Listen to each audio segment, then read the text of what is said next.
Estamos hablando en el Salón de Juntas del Faro de Alejandría del llamado espíritu de Seattle, de la nueva izquierda, del neoliberalismo y del liberalismo, de la globalización y la antiglobalización. Y lo hacemos con la ayuda de Pedro Schwartz, Federico Jiménez Los Santos, José Antonio Marina, Luis Antonio de Villena, David Segarra y María Jesús Miranda López.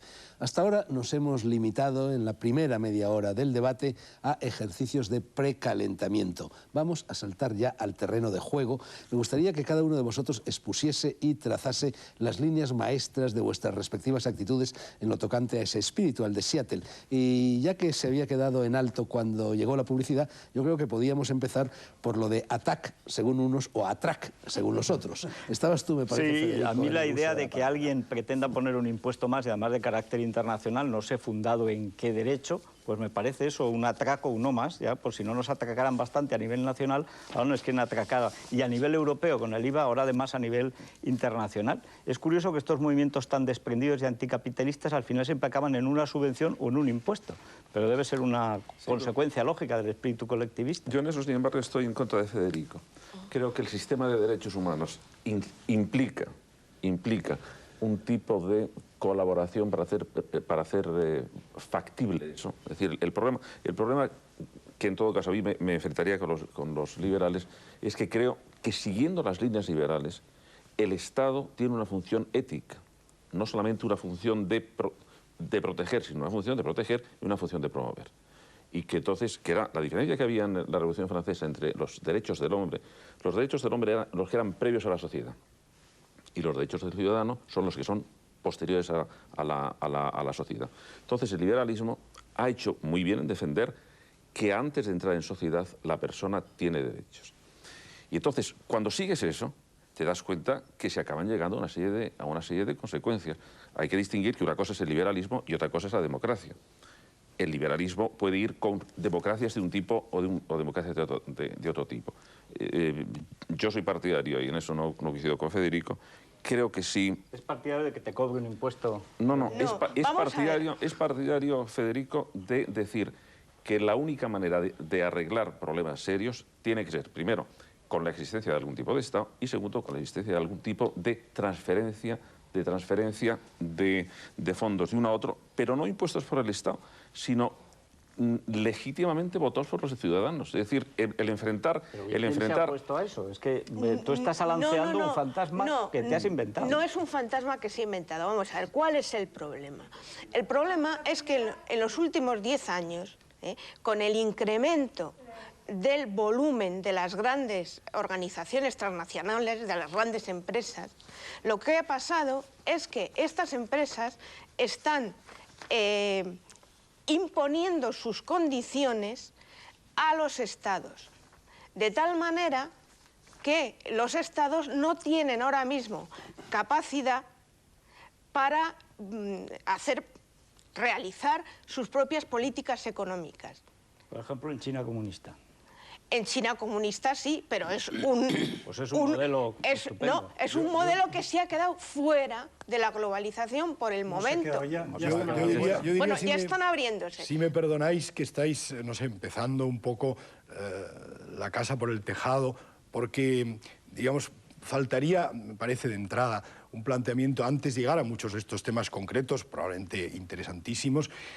Creo yo que habría una idea, o yo por lo menos pensaba que íbamos a tratar más la idea inicial en la que se tendría que construir, o de la que partiría lo que Fernando se llama el espíritu de Seattle, y estamos aquí un poco en función de eso, que para mí, antes de llegar así como se financia un Estado, la licitud de los impuestos o de dónde vienen los impuestos, etcétera, yo antes de eso, mucho antes de eso, pensaría un poco en la idea germinal de esta historia, es decir, cómo empieza una protesta contra la llamada globalización, independientemente de que el término sea o no apropiado, que, por lo menos yo en lo que sé, ha sido recogida fundamentalmente por dos grupos no siempre coincidentes. Por un lado, por el mundo un poco extraño y muy plural de las llamadas ONGs, donde hay absolutamente de todo y que por lo tanto tendrían que ser analizadas casi una por una, porque a veces tienen orígenes e incluso fines muy distintos. Y desde otra parte, que es la que a mí me interesaba más, como una imagen, desde luego, de momento absolutamente embrionaria, ¿no? Pero una imagen inicial de lo que podría ser un relanzamiento, una reconstitución de una izquierda que evidentemente está acabada en cierto sentido. Que tú has dicho antes que el comunismo había desaparecido, yo creo también, quedan dos fósiles. Los chinos y los cubanos, quedan dos fósiles, ¿Cómo dos? Quedan media docena y quedan 2.000 millones casi de personas. No, Corea, China, hablo de Cuba, países. China, Cuba, Corea del Norte. Pero bueno, pero eso efectivamente, para cualquiera que quiera entender un poco ampliamente un proceso histórico, ve que esos lugares son fósiles. No sé lo que tardarán, es decir, el de Castro evidentemente está relacionado con la vida de su propia persona, pero a mí me parecen cosas periclitadas, a pesar de que hagan sufrir a mucha gente en este momento. Evidentemente en Europa y en Estados Unidos no hay izquierda parlamentaria. En Europa la llamada izquierda parlamentaria, que es decir, el Partido Socialista y los herederos de los antiguos partidos comunistas, son izquierdas que ya no existen como tales, o el ciudadano no las percibe como tales. Una, porque en su famoso viaje al centro va perdiendo cualquier seña de identidad de lo que fue la izquierda, y otra porque está unida como una gran rémora a toda esa historia ya caída del comunismo tradicional. No, y perdóname, y otra porque no pueden hacer lo que quieren, es decir, porque Afortunadamente, no pueden instaurar un Estado comunista, afortunadamente. Yo creo que más bien es que no se atreven que no pueden. Estoy más de acuerdo con él. ¿Qué es lo que no pueden hacer? Vamos a ver. ¿Y en qué países? En los países del mercado común, por ejemplo, para no irnos a países extranjeros que nos choquen, lo que no pueden hacer son políticas monetarias democráticas, por ejemplo. Es decir, los bancos centrales se han desligado de los gobiernos de tal manera que elija yo al gobierno que elija, la política monetaria me la va a hacer un banco central. Es muy importante entender, antes de hablar de la sociedad, entender cuáles son las leyes por las que funciona. Y hay una cosa que hemos experimentado a lo largo de todo el siglo. Las políticas monetarias no influyen en la realidad a largo plazo más que para estropearla un poco. Es decir, que aunque haya un gobierno que quiera hacer una política inflacionista, al final eso no tiene ningún efecto en la realidad. Y como consecuencia de ello hemos decidido que los bancos centrales tengan poco elemento político. ¿Por qué? Porque si tienen elemento político no consiguen lo que se quiere. ¿Y qué es lo que se quiere? No, es que lo que se quiere es que haya una política generosa, que el país crezca más, que haya déficit. Lo importante es saber... Que haya déficit. Oye, qué lapsus más bonito has tenido. Mira, perdonad un momento, pero creo que para... lapsus, si yo no lo quiero, claro, no. Perdona un momento, creo que para reconducir un poco el debate... es que el debate está en un punto muy importante, pero déjame hablar un momento. Habría que hablar luego yo no había llegado a terminar. Espera, no, ya lo sé. La idea que quería proponer... Me gustaría decir...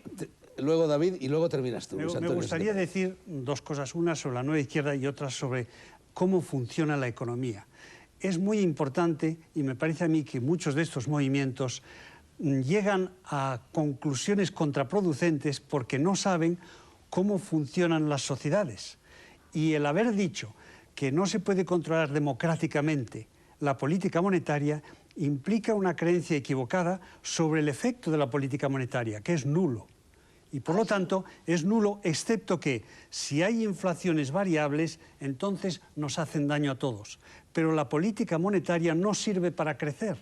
Y es una larga experiencia que hay a lo largo de todo el siglo XX. Por esa razón hemos dejado ese instrumento de utilizarlo para los fines sociales y políticos que queramos. Entonces, ¿Quién es muy ha dejado? difícil. ¿Quién ha dejado? No, si es que lo ha dejado, es que se ha intentado. Es decir, la política monetaria desde 1930 hasta 1990... Yo creo que te has metido en un jardín absolutamente abstracto cuando la señora plantea un problema muy concreto. Dice, el Banco Central de España no tiene autonomía porque ahora es el Banco Central Europeo. Y eso dice que no es democrático. Que yo sepa, yo estoy en contra de eso. Yo preferiría que no hubiera un Banco Central Europeo y que hubiera libertad de emisión de moneda. Y si volvemos al patrono, pues perfecto. Pero en todo caso, son nuestros países de la Unión Europea, no del mercado común, los que han elegido crear un Banco Central Europeo y han delegado en él, democráticamente, nuestros gobernantes, el que sea ese banco el que emita o no. Otra cosa es que los ciudadanos estuvieran informados. ¿Cómo que no lo han votado? Tú votas todos los días, o mejor dicho, cada vez que hay elección. Los ciudadanos pueden estar ¿Cómo que informados. no se ha votado? Claro, se vota, pero a lo mejor los ciudadanos no están informados. ¿Qué quieres? ¿Votar tú directamente? ¿Ser Pues tú el que emita moneda? Cuestiones de tanta importancia. El problema es si el ciudadano está informado. El mínimo derecho democrático sería un derecho al referéndum en este caso. Perdona, el referéndum es más democrático que los parlamentos discutan, matizan y además hagan unas leyes. Un referéndum, sí o no. O sea, en sí o no tú has arreglado la hay un debate social en la sociedad, pero un debate en unas élites parlamentarias. Lo que él trata de decir es que el ciudadano está mal informado. Todos el tiempo no.